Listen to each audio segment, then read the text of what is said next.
gotta stay like in that. Okay. All right. Good afternoon. My name is Lindsay Wilson. I am an expert in high performance. My company is Positive Performance Mental Training. And let's see, I started my company about 10 years ago. I got introduced to mental training by an Olympic shot putter who was coached by the great Bill Bowerman, who I'm learning did things a little bit differently and was obviously very successful. He was into mindfulness and meditation and visualization back in the day. Started working with a hypnotist when I was in my 20s who introduced me to meditation and Zen and mindfulness. And it really blew my mind as far as what I could accomplish by getting my mind ready to be successful. And became crazy passionate about passing those lessons on to collegiate athletes.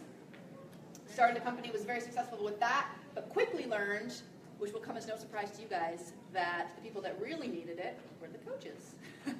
And a lot of that had to do with stress reduction and being able to balance really the rigors of what you guys do. And if you think of it as intensity in our lives as the gears of a car, a lot of us operate at the fifth gear, right? When we're especially in season. And that's great. It's great to have a fifth gear, but there's plenty of examples around us of people that haven't ever learned to downshift in their life. And that's really what today is about, is being able to learn little ways to downshift and get to that second or third gear so that when you get to the fifth again and you need the fifth, you have it and it's ready and it's not burnout and it's not reliant on caffeine and alcohol and it's not unpassionate. It's ready for that fifth gear, and that's really what mindfulness and meditation can do. In my experience of learning and being a student, there's sort of two types of people that I look at. There's the ideal, like the monks meditating up on a mountaintop, and then there's the real people that are human, that struggle, that are stressed, and I'm definitely the latter when it comes to mindfulness and meditation. I do not consider myself an expert in mindfulness and meditation because I'm human, and it's hard, and it's something that I struggle with on every day. But I think where I'm an example is that I'm a lot like you. I am trying to be my best as a mom, as a wife, as an entrepreneur, and mindfulness and meditation have helped me learn to get to that fifth gear when I need it, and also when to downshift so that I'm able to deal with the stresses of trying to be successful and good at something. I'm a recovering perfectionist myself, so mindfulness and meditation and self-care have been instrumental in me keeping sharp and being able to find that balance in my life. So today is really about giving you an overview of mindfulness and meditation, give you a couple different tools that you can try. Sorry I'm talking so fast, but we got 15 minutes. I give an overview, but I definitely encourage you guys to find the mindfulness and meditation that work for you. But you also have to give things time, because in my experience with mindfulness and meditation, you will suck at it. And as a competitive driven person, that's going to drive you crazy at first. And probably you're going to be judgmental, and probably you're going to think that you're not good at it. And I really encourage you, just the same way that you have your athletes, have a growth mentality with this, because it is not easy. But it's like the doing that is the purpose. It's like if we were trying to do yoga and we're all like, God, we're terrible at this. We're basketball players. But it's the doing that is important. And I have days when I feel like, okay, that was a good meditation. My mind was clear. And there's other days where I don't feel like one breath is clear. And that's just how it goes. And you have to be okay with that. So suspend your judgment-driven, high-performing mind for these next 10 minutes and be open to trying a different way. All right, so the first one we're going to do, let me see if I got everything. So one way you can look at mindfulness is a lot of people think of it as like, I'm supposed to not think. And then they try that, and they're terrible at it, and they're like, I'm doing something wrong, or meditation isn't for me, or this is really hard, and that's not really what it is. If you think of your mind as a highway, you think of all these cars going shoo, shoo, shoo, shoo, shoo, and you think, okay, what I really need to do is I need to slow them down. And I need to let them slow down, and then eventually maybe there's a time when there's actually no cars on the highway, and how good that feels. And then they start coming again. And that's what meditation and mindfulness is like. You're just trying to slow them down so you have these moments where your mind is clear. And the best way to do that is not tell yourself not to think, because that's hard and doesn't work and it's frustrating, is to use an anchor. So you guys have probably heard of these. Sometimes people use mantras. Sometimes people use their breath. Sometimes people use mindful eating. Some people do mindful walking. So there's different ways, and again, I definitely encourage you to try different ways. We're going to do at least 2. I don't think we're going to have time for 3 because we just have such limited time. But the first one I'm going to do is, how many of you guys have tried mindfulness or meditation before? Okay, so a handful of you. How many of you have been, if you go 0 to 10, you think of how stressed you've been, 10 being like the most stressed. How many of you have been a 7 or above in the last 3 months? Okay, we're coming off the season, so like most of you have experienced that. You're like postseason, yes, check. Okay, so all right, so this is a great time to be learning these tools and skills. All right, so I want you to think of a situation in your life where you're feeling stuck, you're feeling overwhelmed, you're feeling paralyzed, you're feeling stressed. Does everybody have whatever popped in their head first? Show of hands. You guys all have something? Okay. How stressed are you from a level 0 to 10? How stressed are you on that thing? I'm not going to choose. I'm 6. You're 6. Okay. What about you? 8. What about you? 7? 8. Okay. So a lot of you are pretty high on the stress level with this one thing. Okay. So I'm going to give you a really quick little mindset hack, if you will, to help you get out of the stressed fight or flight, I don't know what to do about this situation, paralysis, into a place where you can act. Okay? You guys all ready? All right. So this is a gratitude meditation. So I want you to all close your eyes, and I want you to put your hand on your heart. Take a deep breath. Just be here for a moment. I want you to take your attention to your heart. Feeling your heart beating in your chest right now. And I want you to experience just an overwhelming amount of gratitude for this heart, for this miracle that is inside you from the beginning and right now, that is beating 100,000 times every day without you doing a single thing. I want you to feel that power.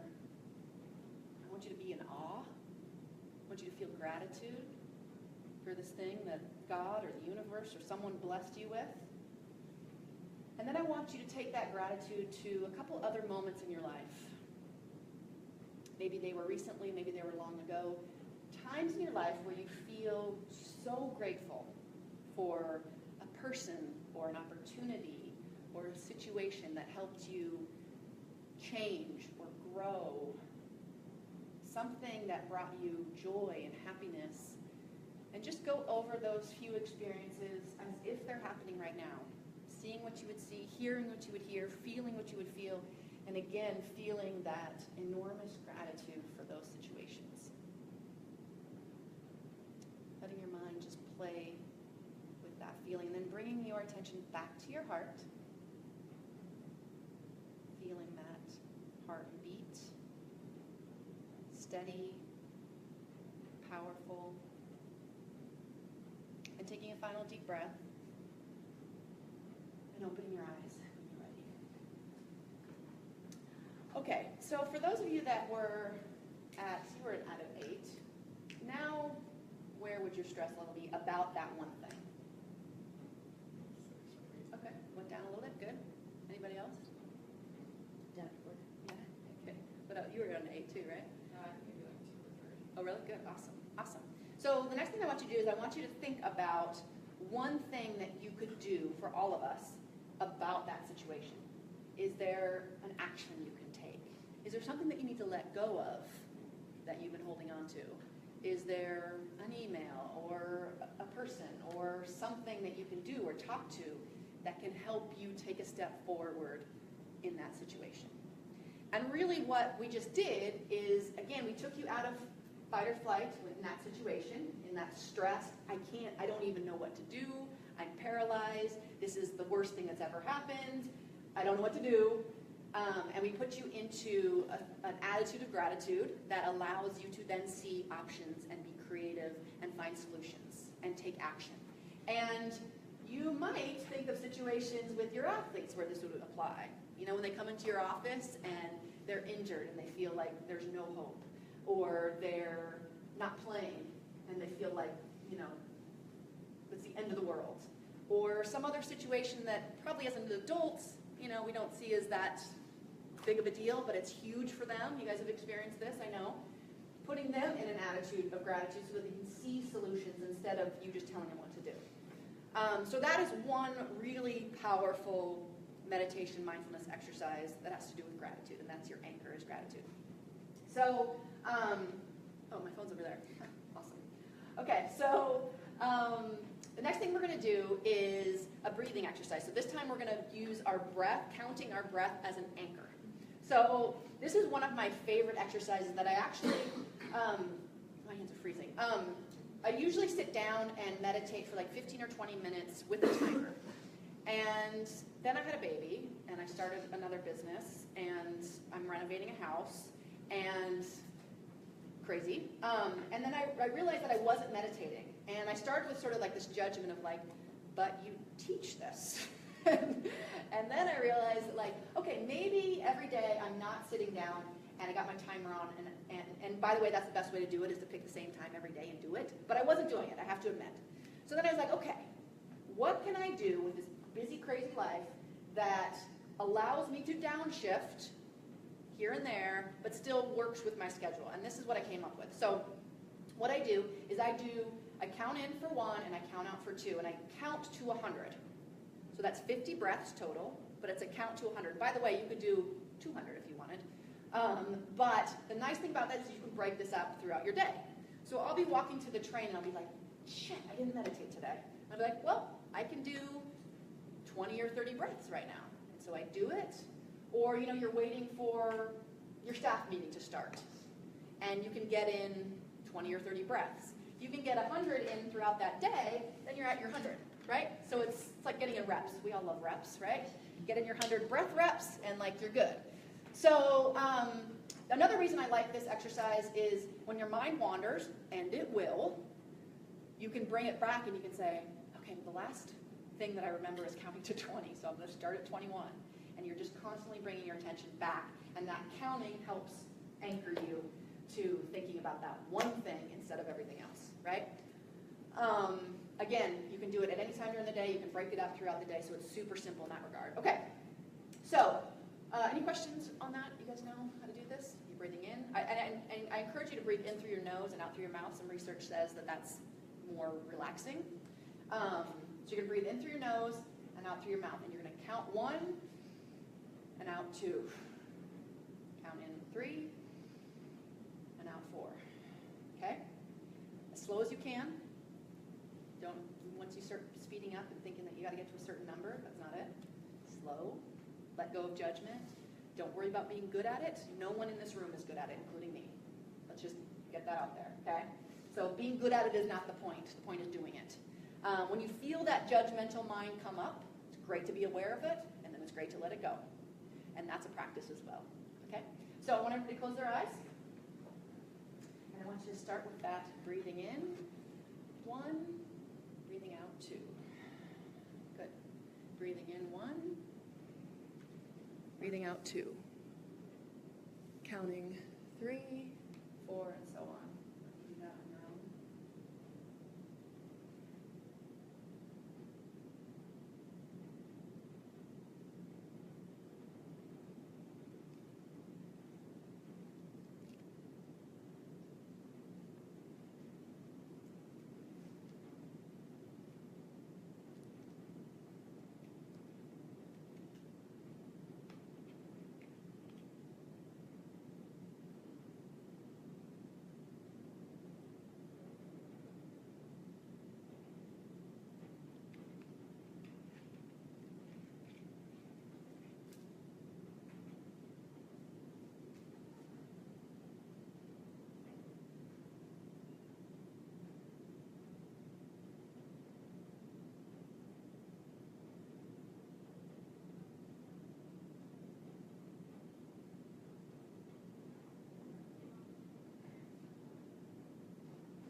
honestly, I got bored, but in a good way. I went, Yeah.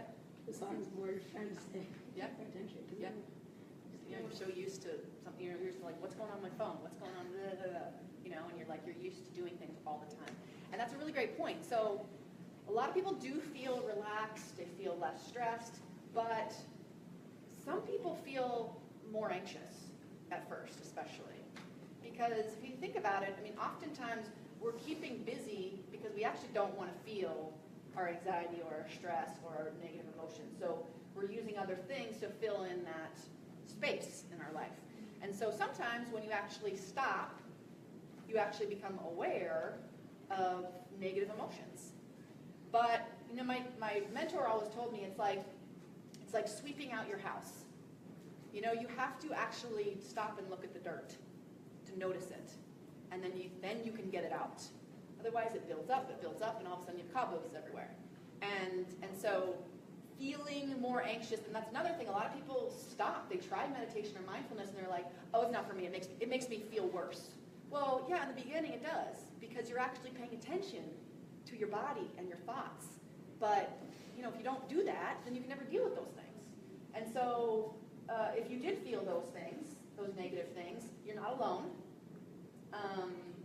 And it can be really uncomfortable or boring to sit with those feelings. But that's kind of part of it too. It's like stretching, right? I mean, it hurts sometimes at first. Although they tell you it's not supposed to hurt, it does hurt, right? And you have to go through that discomfort to get more flexible.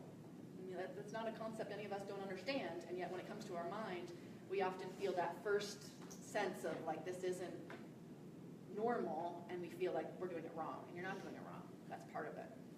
So again, definitely join the Facebook group and the newsletter if you haven't already. If this stuff resonates with you, I give tons of free videos and content and trainings in those groups and in my newsletter, so definitely encourage you. I'm going to stay around. I'm actually going to have Coach Abe from Central Florida talk about how she uses mindfulness. Is that okay? Because she uses it a lot as a coach to try to get herself in the right mind state to coach at her best, especially before competition. So we're going to talk about that. We're going to do a little Q&A because we just don't have time to do it during the regular roundtable rotation. So I definitely encourage you guys to stay around for that. Or if you have any questions about what I do, I have some cards. This is just one of my trainings. I just had them actually from last year. That talks about one of my trainings. I have a lot of others. If you're interested in doing some mental training with your team, your athletes, I'm just going to hang around for a little while. I think that's the best way to do it. So thank you guys for coming, and have a great day.